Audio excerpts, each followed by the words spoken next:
All right, are you guys ready to have some fun? Okay, well, one thing you're going to find out from me if you've heard any of my CDs is what you see is what you get, and whether you like it or not, that's what you're going to get anyhow. Okay, so I'll just be honest.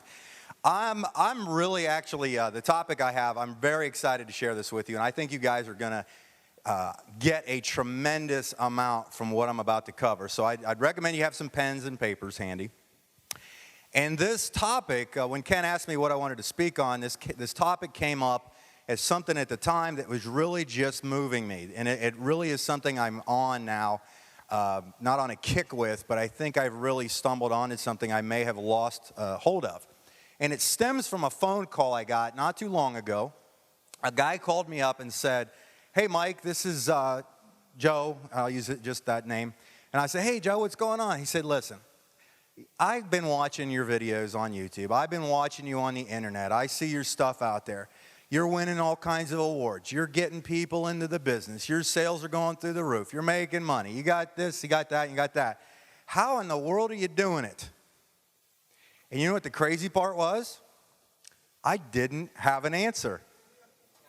How weird is that? Can you imagine if somebody actually was having success but couldn't explain what they were doing? Right? Anybody stumbled upon that before? Had that happen? And what was neat is it actually got me, he's like, it was almost a letdown for the phone call. And I was like, well, that's not cool. You know, this guy had actually reached out to me for some knowledge in this area, and I didn't know why I was actually becoming successful. So what it led me to do was ask that question. How in the heck do you become successful? What are the key points? What are some things that make people better salespeople than other people? Why can some people, get people engaged in their businesses more often than other people? Why does it just seem like people are just jumping on board to join one person's team versus another? Why are this guy selling? And you get the point, correct? Do you want the answers? Yeah. Write this down. Here you go. Here's your answer. I love it when all the pens come flying out in anticipation. Elephant and ant. All right, thanks guys for listening. Elephant and ant. Okay, Mike, great. Okay, now like I said, I'm gonna keep this basic. I'm gonna keep it very simple, but you're gonna enjoy this. And the reason I have ant and elephant written down, elephant and ant, is because this is gonna be the thing that you're going to be able, while you're out and about during your day, that will trigger the responses that you're gonna know what side of the business or what side of the area that you're on. All right. So let me explain to you what elephant and ant mean. Elephant actually represents your subconscious mind. That is pretty much your will, your emotions, the things that move you. The ant pretty much represents the details. Which one's bigger? Elephant, right? Now, if you're looking at this from a scientific standpoint, now trust me, I'm going to keep it basic, so I'm not going to go into detail on the science here. But the subconscious mind, scientifically, they have shown that the intellectual mind, where you think on the how-tos, let's consider it the how-tos, or how something's made, the details, triggers those things in your brain, and you have to ask some of the doctors what these things called neurons are. They're kind of like energy sparks, or that triggers about, I think it's about 2,000 neurons get triggered when somebody's doing the details of a business. That's how their mind is operating. But did you know that the elephant side, the subconscious mind, when properly triggered, stimulates over 4 billion neurons? 4 billion. Now that doesn't mean much to anybody right about now, but I'm gonna bring this all together so that it's gonna work for you.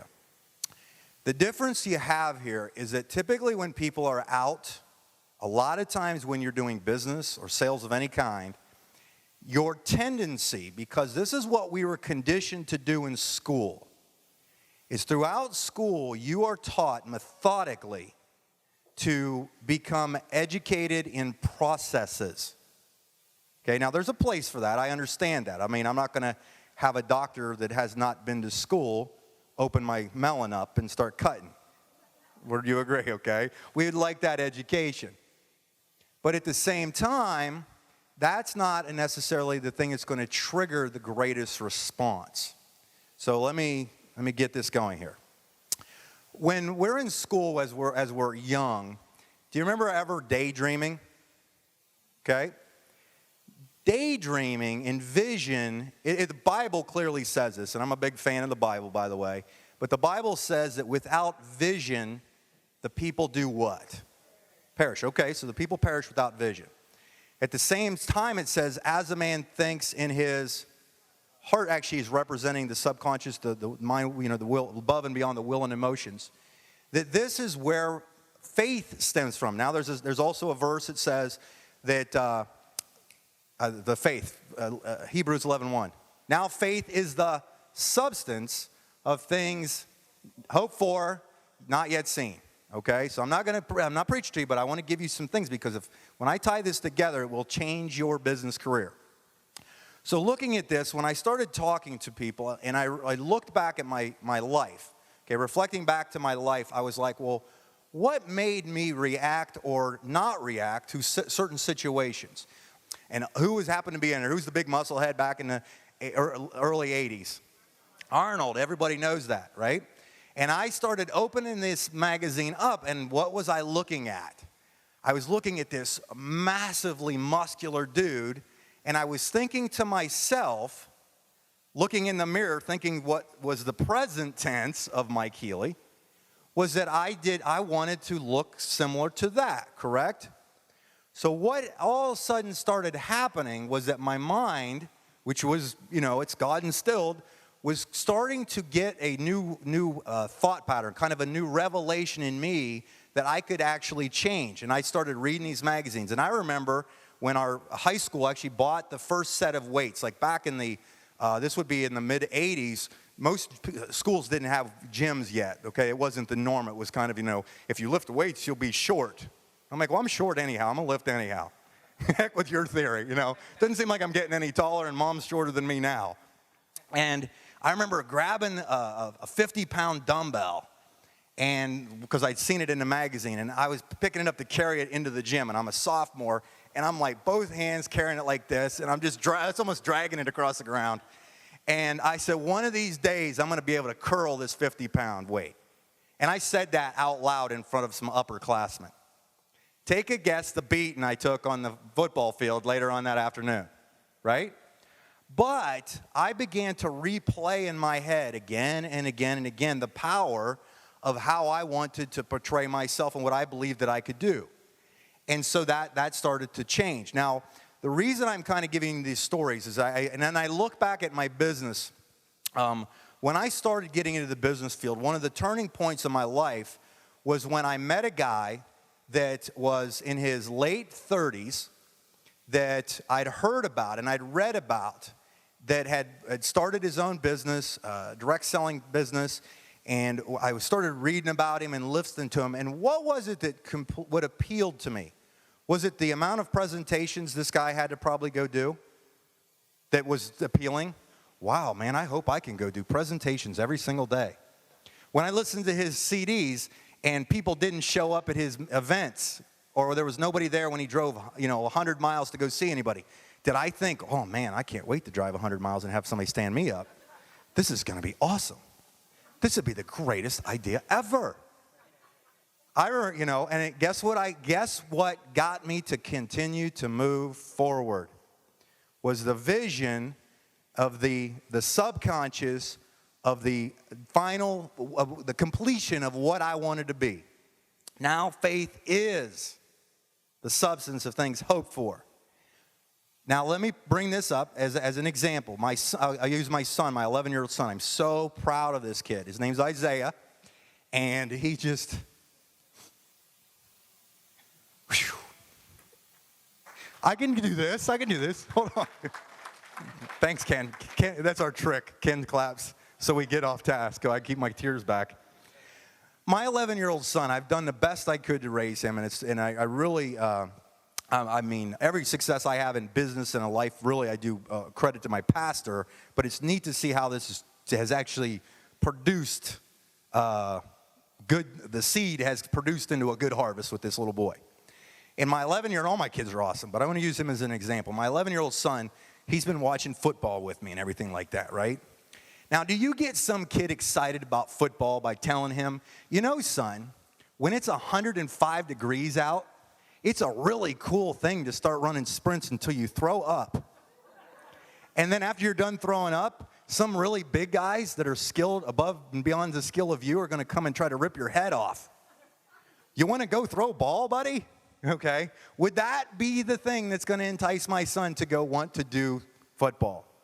So while we're watching these things, and we're watching TV, and I'm replaying things into his head, guess what I'm doing with him? I'm talking about when he looks at a player, I said, look at Tim Tebow as an example. I said, Tim Tebow really has pushed through the adversity of of being a homeschool guy and getting all this and what he stands for and his moral values. But look at where he's at. He's in the NFL, and he's now here he is. Do you see how I'm getting the subconscious mind to trigger that, and it starts to get instilled in people? And then when my son, what was really cool is this past summer, my son actually took it upon himself to start working out. An 11-year-old, by himself, started going out there and running sprints in the yard. And I jumped right out there. Not to run the sprints, but I actually challenged him a couple times. But I ran out there, and I took him, and when we were doing some stuff, I did some drills with him where he would drag this heavy it's a kickboxing bag. It's a boxing bag that I have in my house. It's like 80 pounds. He only weighs like 100, right? So it's like dragging a full body, and I strapped it around his waist, and I said, I want you to bear crawl, and I want you to sprint as hard as you can to this end right there. And it's about a 40-yard sprint. And I had him do it again and again and again. And right when he was about to quit, this is where it's the most important for you and your people, is that I reminded him of the dream, of what was going to happen if he continued to sprint. I reminded him that he was going to be able to start, even though it was only his second year. He's a skinny, scrawny kid. And guess what? Not only did he start this year, the kid's like amazing. They put him at wide receiver. Guess who can't catch him on the field? Anybody. Last week, they had triple coverage on this 11-year-old. The coaches on the other side are yelling over, watch 58, watch 58. And I'm thinking, man, and he runs out, 4 guys on him. Somehow he jumps up and grabs the ball and brings it down with 4 guys around him. Place goes nuts. And I'm sitting there, and every day these are life lessons that he's been able to learn, and it's because I had to learn these myself. So let me get into something a little less emotional. When you're out there in your business world, you have to remember that it's not about the business. It's not about the product. It's about the benefits. Write that word down. It's about the benefits. It's about the dream. It's about the vision. The point that you have to understand here, and I think you're getting it, obviously, is that I started after doing this study of really looking back as to where the success was, because I barely graduated high school. If my parents weren't teachers there, I'd probably still be there. That is not my dad, this is a true story, and I know a lot of you are new here, but this is a true story. When I graduated high school, my dad, because he was a teacher there, was able to hand my diploma to me. They thought that would be kind of cool that my dad gave it to me. My dad leans over as I get my diploma, we're kind of joking around, whispers in my ear, I can't believe they passed you. That was at my graduation. This is true. So I'm living proof that anybody can do it. And I don't even know if I finished my story. I started way back about the guy that had all the driving around. Actually, I didn't. Let me finish that.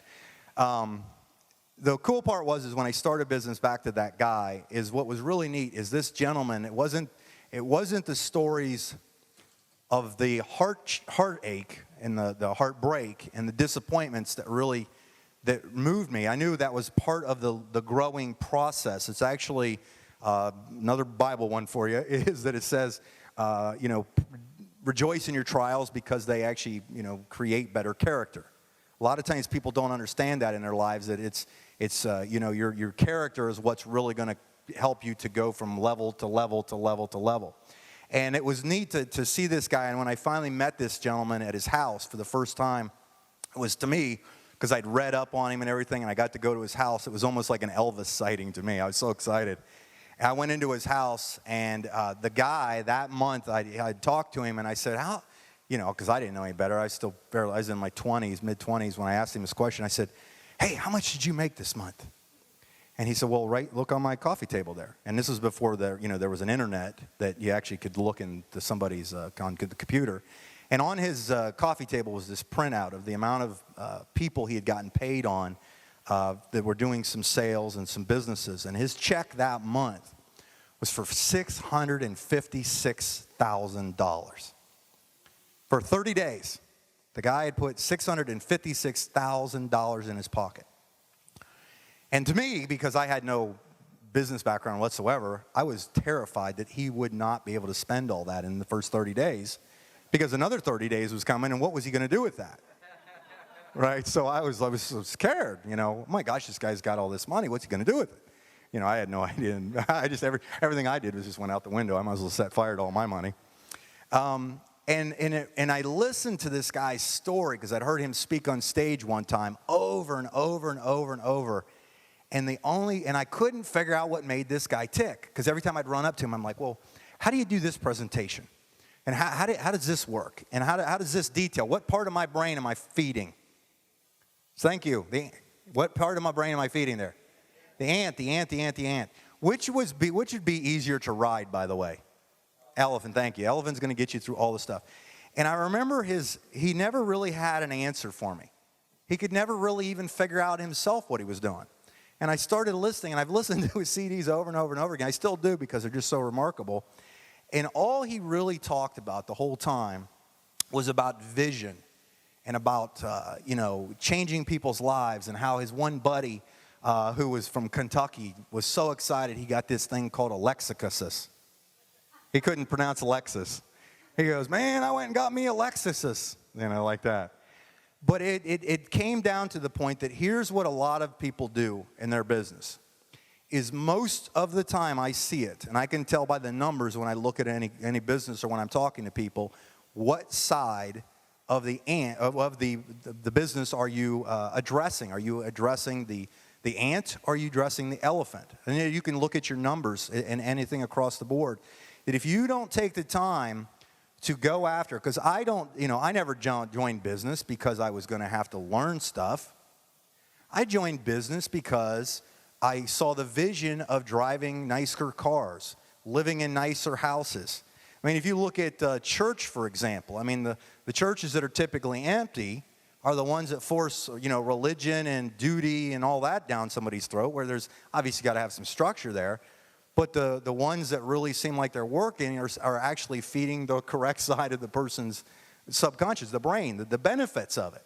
That's the only reason I ended up going to the church that I did, is my pastor actually had a nice house, had a nice car, had a great family. Kids were all on the worship team and everything like that. And I was coming out of the bar business. And I actually, this is me, how tactful I am. Coming out of the bar business, going to this guy's church. And I go to his house for this Christmas party. Nice house.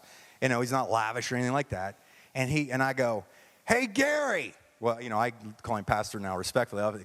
Gary, about time I see somebody practicing what they preach. That was what I said to him. And he started laughing. He goes, well, I'm glad you approve, Mike. Thanks, buddy. But the thing was, here's the thing. If he wasn't walking the walk he was talking the talk, but he continued to do that. And I can use him as an example as one of the most amazing things. When I started going to that church, there was only 40 people meeting in this little tiny room in this old radio station. And he kept filling people with vision, talking about what we're going to do. We're going to do big and great and mighty things. And then we moved from there into another facility that could hold about 200 or 300 people. Church started growing. It was an old warehouse. And when it would rain real hard, you could barely hear it even over a microphone because it was a tin roof. You can get the point there, right? And he started talking about how we're going to reach the world, and we're going to do this, and we're going to do this. Talk about the Crazy Dancing Man video. That was him. And I looked at him and was like, you know what? This guy might just pull this off. I might just learn some stuff while I'm here, right? That's about how I looked at it. And today, we're now just a few years later, we're literally this small group of people paid off because of somebody painting a big enough vision, paid cash for some property, like 20 acres in prime real estate area. We now have a $6 million facility that over 1,500 members are coming and lives are being changed from there.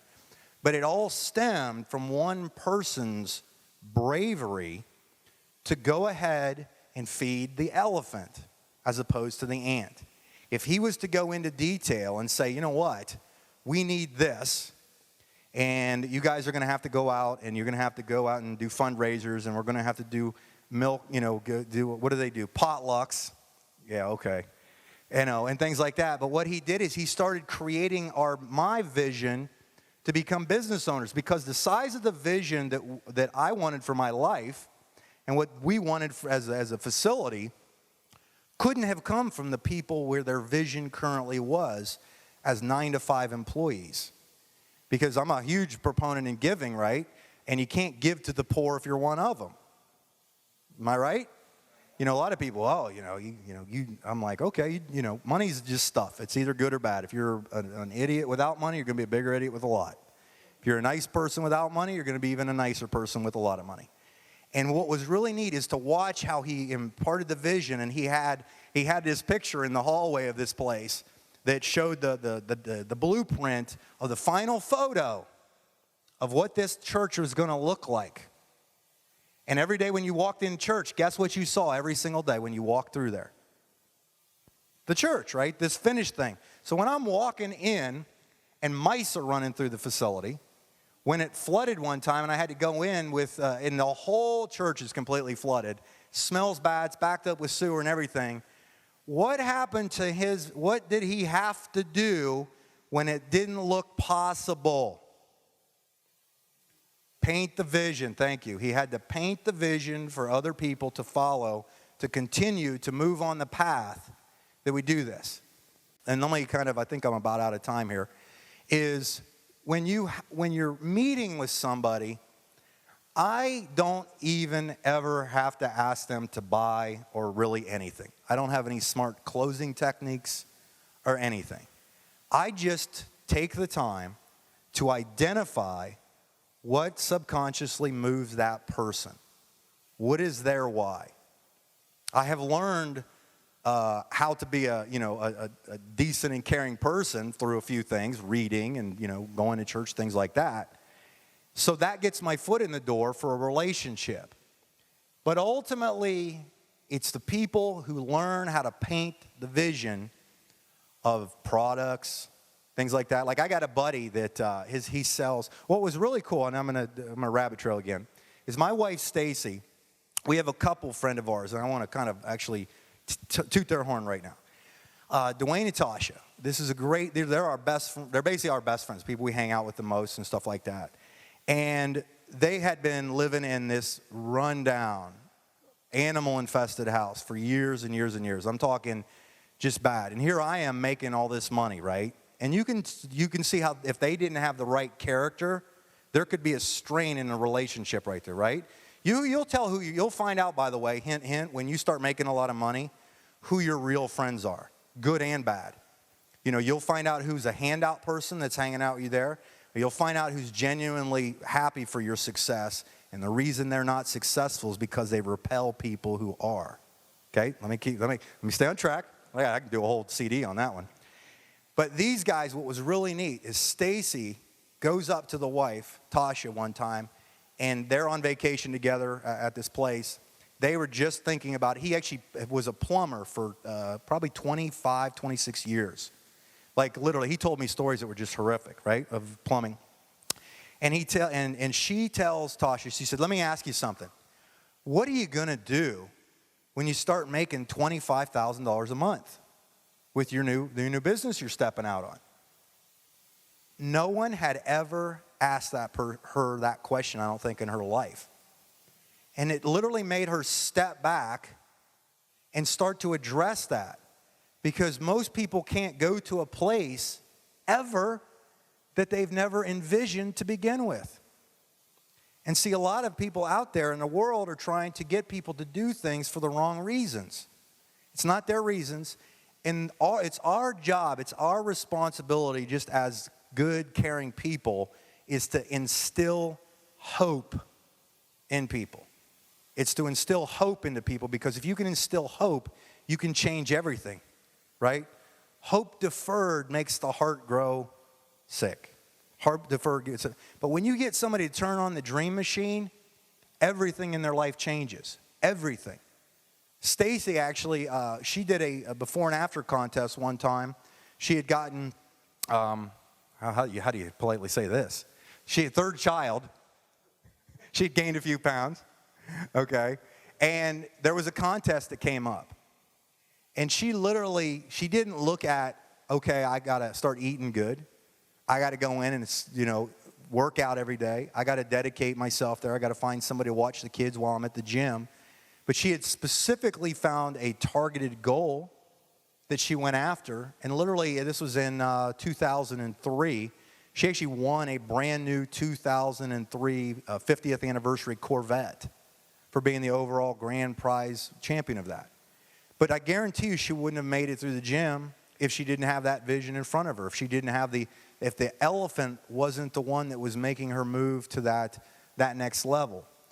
And back to the Tasha and Dwayne, because I sidetracked there, is what's really neat is I just continue, just as a friend, we're not even in business together, but as a friend, I kept encouraging Dwayne and saying, Dwayne, listen, man, you deserve success.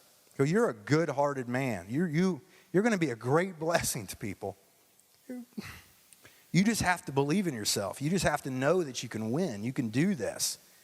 And I'm sure the wife, I know Tasha, I'm sure she was cracking the whip, buddy. Had to get some stuff there.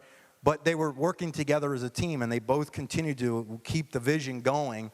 And he called me it was about 2 weeks ago, he called me because he was so excited. He had his first $10,000 income week. And the guy was struggling. And I mean, literally, they were thousands and thousands of dollars behind. And I said, Dwayne, I am so proud of you, buddy. I'm so proud of you. And that to me meant everything. And this is during this time of me studying all this stuff, is so impactful, because when you meet people where they're at, because it's, you can get excited about making money and things like that. And let me rabbit trail again. I like nice cars. You guys like nice cars? I'm telling you, they're a lot more fun to drive than old ones. They really are. And I get in this, and I'm sitting there thinking about, the cars and stuff like that, and getting that dream going. Sometimes you have to help people emotionally feel an experience in their head. If you can get somebody if you can figure out a way, and I think you guys get this by now because I'm hammering it pretty hard, is if you can figure out that when you're having a conversation with somebody to experience it before they actually do, they're in. They're buying. They're doing whatever it takes, because that's the one that's triggering all the neurons to make that elephant move. That's the one that sees the person that's in shape versus out of shape.